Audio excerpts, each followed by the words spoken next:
Kal Kadosh Dirban, une petite étincelle de l'enseignement du Rav Tzvi Yehuda Cohen Cook à la Shalom concernant la paracha de Tetzavé sur la continuité de cette paracha. Nous avions démarré avec Teruma sur Merasuli Migdash, Veshachanti Bedocham, ils feront pour moi un temple et je résiderai parmi eux.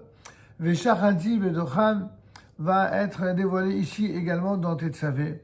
En effet, nous dit le Rav Kook, Bechol Abriya Kula, dans toute la création, ainsi que dans toute la Torah, il y a des distinctions et il y a des niveaux.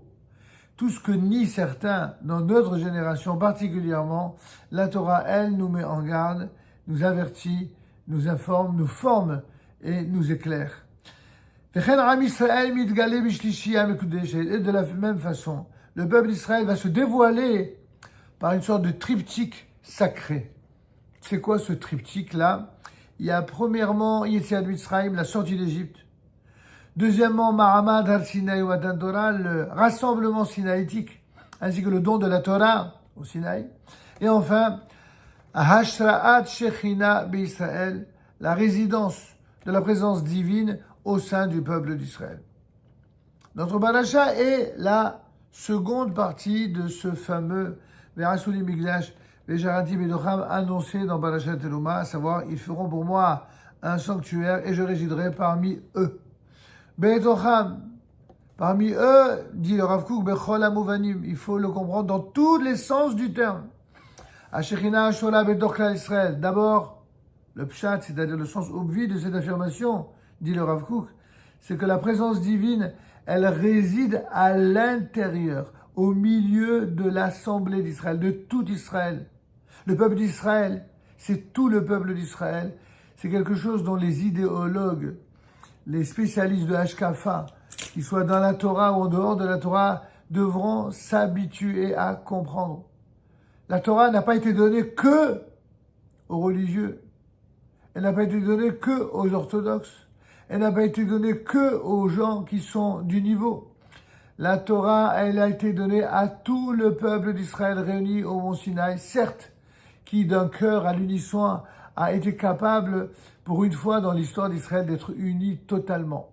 Baruch Hashem, malgré cette tragique guerre imposée par nos ennemis, eh bien, on voit que le résultat de cette tragédie, c'est que nous retrouvons pour la première fois depuis fort longtemps une unité rarement égalée au sein du peuple d'Israël. Bon, il y a quelques brebis égarées qui voudraient à nouveau ramener la division au sein du peuple.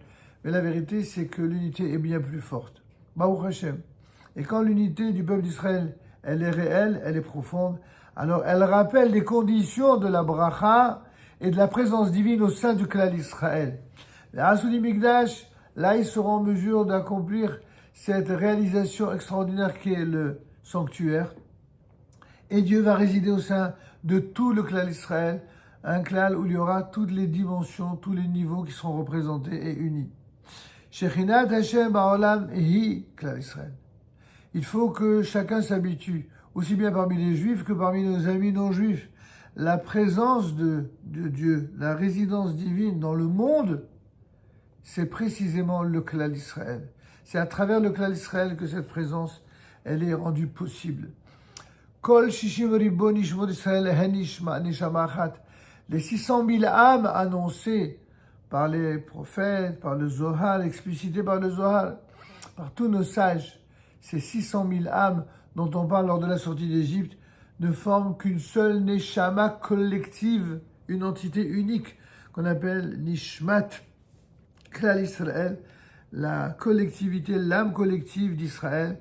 C'est ce qui se traduit par ce que l'on appelle Netzach Israël, l'éternité d'Israël, le nom de notre Kollel, au nom du Pasuk, Venetzach Israël lo yishaker. L'éternité d'Israël ne sera jamais démentie, ne sera jamais regrettée par Dieu. Velo pachot misé, pas moins que cela. Nishmat Klal Israël, l'âme de l'assemblée, de la collectivité d'Israël, Midgala bechol ha'anashim be'Israël, va se dévoiler dans chacun des éléments constitutifs, des éléments vivants de ce peuple d'Israël. Behetem le madvegodem, comme dit le Rav, et ceci en adéquation avec le niveau de chacun. Évidemment, personne n'a le même niveau. mais chacun aura une part de ce dévoilement, de cette réalité du clan d'Israël.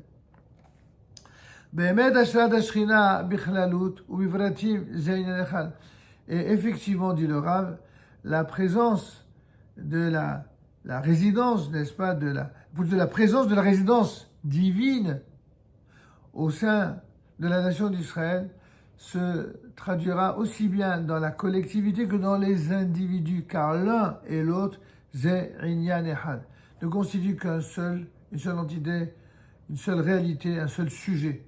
Klal Israël ou Klalot d'Israël, la collectivité d'Israël et la collectivité des âmes du peuple d'Israël, Ze Inyan Echad, cela constitue une seule et même entité. Comme ceci nous a été expliqué par le père du Rav Tzviuda, le grand Rav Avraham Yitzhak Cohen Kook, dans les Orot HaTorah, à propos justement de Klalotea ou Vratotea Shel Torah, à propos des dimensions collectives et des dimensions individuelles de la Torah, qui est donc liée à la réalité collective et individuelle de tout le Klal Israël, comme on le voit dans les chapitres 3 et 4 de Orot HaTorah. Nous poursuivrons Be'ezrat Hashem lors de notre prochain limoud sur la paracha. Shabbat Shalom ou Mevorach.